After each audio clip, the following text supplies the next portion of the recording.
नमस्कार. ई-प्रशिक्षण.com तर्फे आयोजित या विशेष सत्रात सर्वांचं स्वागत आहे.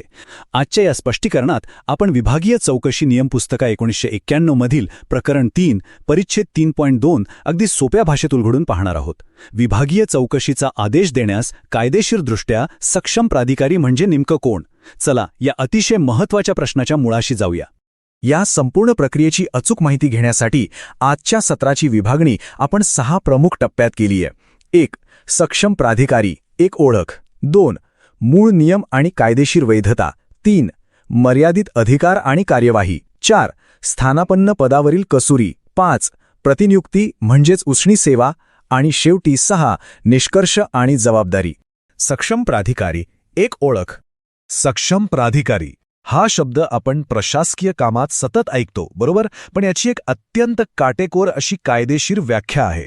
नियम पुस्तिकेतील परिच्छेद 3.2 नुसार ज्या विशिष्ट अधिकाऱ्याला शिस्तभंगाची कार्यवाही सुरू करण्याचे आणि चौकशीचे आदेश देण्याचे कायदेशीर अधिकार प्रदान केले आहेत, तोच सक्षम प्राधिकारी ठरतो. कामाच्या ठिकाणी प्रशासकीय शिस्त राखण्याचा हा अगदी मूळ पाया आहे. लक्षात घ्या, हा अधिकार कुणालाही गृहीत धरता येत नाही.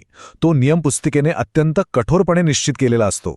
दुसरा भाग, हा अधिकार कोणत्याही परिस्थितीत हस्तांतरित करता येत नाही. ज्या अधिकाऱ्याला शासकीय कर्मचाऱ्याविरुद्ध कारवाई करण्याचा कायदेशीर अधिकार आहे, केवळ तोच प्राधिकारी विभागीय चौकशीचे आदेश देऊ शकतो. हे अधिकार परस्पर दुसऱ्या कोणाकडेही सोपवता येत नाहीत. हा प्रशासकीय कामकाजाचा एक सुवर्ण नियमच आहे. आणि समजा हा नियम पाळला नाही तर काय होईल? सामान्य प्रशासन विभागाचं 16 जुलै 1960चं एक ऐतिहासिक परिपत्रक आहे, जे अगदी स्पष्ट शब्दात सांगतं की अधिकारिता नसलेल्या प्राधिकाऱ्याने मंजूर केलेली विभागीय चौकशी ही मूळतः विधी अग्राह्य असेल. थोडक्यात सांगायचं तर, जर कायदेशीर अधिकार नसलेल्या व्यक्तीने चौकशीचे आदेश दिले तर ती संपूर्ण प्रक्रिया मुळातूनच बेकायदेशीर आणि शून्यवत ठरते. जर एखाद्या अधिकाऱ्याला पूर्ण अधिकार नसतील तर काय होतं? समजा एखाद्या प्राधिकाऱ्याला कर्मचाऱ्यावर फक्त किरकोळ शिक्षा लादण्याचे अधिकार आहेत, पण अंतिम मोठी शिक्षा देण्याचे नाहीत. अशावेळी प्रक्रियेचे 3 अतिशय सुस्पष्ट टप्पे असतात. पहिली पायरी, किरकोळ शिक्षा देण्यास सक्षम असलेला प्राधिकारी चौकशी मंजूर करू शकतो. दुसरी पायरी, चौकशी पूर्ण केली जाते. आणि तिसरी, सर्वात महत्त्वाची पायरी, अंतिम कठोर शिक्षा देण्यासाठी ही सगळी कागदपत्रे त्या वरिष्ठ प्राधिकाऱ्याकडे पाठवली जातात, ज्याला ती मोठी शिक्षा देण्याचा मूळ कायदेशीर अधिकार आहे. फायनल ॲक्शन त्यांनाच घ्यावी लागते. स्थानापन्न पदावरील कसुरी. नियम पुस्तिकेत एका अतिशय विशिष्ट परिस्थितीवर प्रकाश टाकला आहे. एखादा कर्मचारी वरच्या पदावरच स्थानापन्न म्हणून काम करतोय. त्याच्याकडून काही चूक घडते आणि नंतर त्याला त्याच्या मूळ पदावर रिव्हर्ट केलं जातं. मग आता ती जुनी चूक उघडकीस आली तर कारवाई कोण करणार? जेव्हा तो कर्मचारी त्या वरच्या स्थानापन्न पदावर काम करत होता, तेव्हा त्याला शिक्षा करण्यास जो प्राधिकारी सक्षम होता, त्यानेच या विभागीय चौकशीचे आदेश दिले पाहिजेत.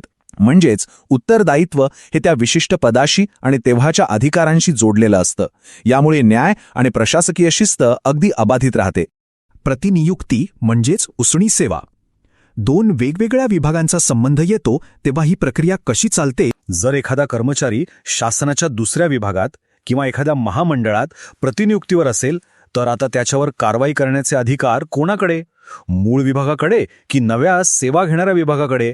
इथे 2 प्रमुख प्राधिकारी असतात, सेवा मागून घेणारे आणि सेवा उपलब्ध करून देणारे. नियमानुसार ज्या नवीन विभागाने सेवा उसणी घेतली आहे, त्यांच्याकडेच निलंबन आणि शिस्तभंगाची कारवाई करण्याचे संपूर्ण कायदेशीर अधिकार असतात. जो मूळ विभाग आहे, त्यांना या सगळ्या परिस्थितीची सविस्तर माहिती मिळण्याचा पूर्ण कायदेशीर अधिकार असतो. याच अनुषंगाने उपपरिच्छेद 4 आणि 5चे निर्देश अतिशय स्पष्ट आहेत. कारवाईची सुरुवात सेवा घेणारा प्राधिकारीच करणार.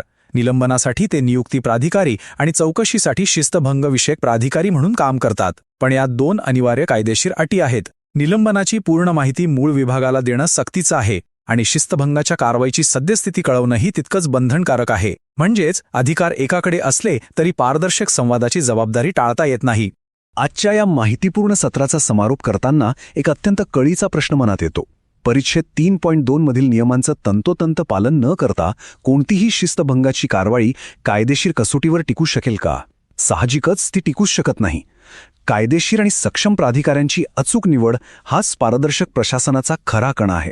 आजच्या या स्पष्टीकरणातून मिळालेली माहिती प्रशासकीय कामकाज अधिक अचूक करण्यासाठी नक्कीच उपयुक्त ठरेल अशी आशा आहे. ePrashikshण.comच्या या विशेष सत्रात सहभागी झाल्याबद्दल मनपूर्वक धन्यवाद.